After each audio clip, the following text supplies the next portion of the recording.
And you were very strong on this on the Sunday Footy Show yesterday, Kane, about how poor he was. But the difference is, to what Lloydie and Caro were saying, Essendon seem to rely on Stringer. I think Collingwood are getting to the point where they're moving past him, Kane. They don't rely on... Can they afford to lose him? Where they're in a great spot is he needs Collingwood more than Collingwood need him. I agree. So I think the best thing, you've often spoken about how good's Richmond been for Dustin Martin. Like, Dustin may have been drafted to a lesser-run club, and who knows where he'd be. Yep. And I think Collingwood was a wonderful place. And you heard the passion during the week of McRae say, I just want him back. I just want to wrap my arms around him.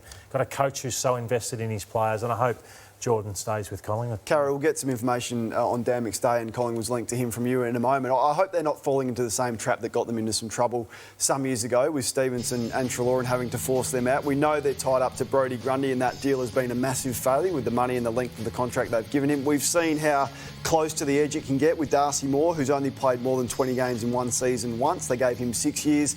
Taylor Adams got 5 years, has had his injury concerns. And Dan McStay, who has kicked 28 goals, that's the most he's ever kicked in a season, and has gone goalless 4 out of his last 6. Caro, 5 years at $600,000 for him, for me, would be an absolute mistake, and I just hope they're not falling into previous mistakes. He's just...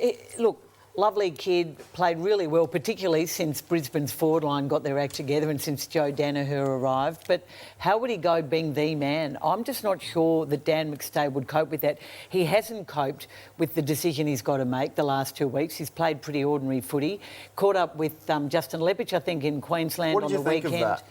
Look, I don't mind a private one-on-one. I think Brisbane have got the hint. They're pretty sure he's going. They're certain he's going. And Mark Robinson wrote this today, and I agree with him. I mean, the club needs to sit down with him and say, Dan, just give us 6 or 7 of your best weeks. Give us a great final series. We understand. It's your decision.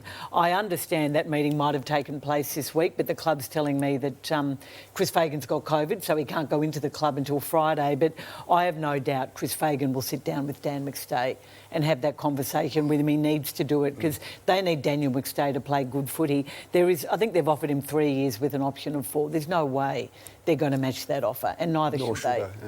So you don't think Collingwood should go for him at all? No, at the right price. I think that's crazy. What's the right price? He's an average player. He's a benchmark AFL average player. So you'd pay him $375,000? Yep, spot on. Well, he's not going to leave for that, though, is he?